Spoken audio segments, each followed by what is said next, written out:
Hello everyone and welcome to a quick Minecraft tutorial. In today's video I want to show you how to change the language in Minecraft. And as always I will show you how to do this for both the Java and the Bedrock edition.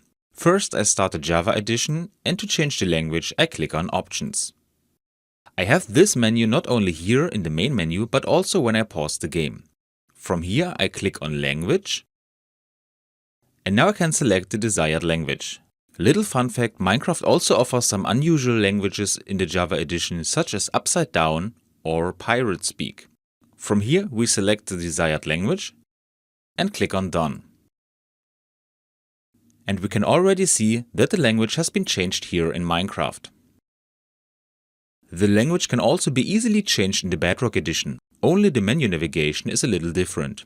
Here I click on Settings and scroll down until I find Language. Now I can also select the desired language.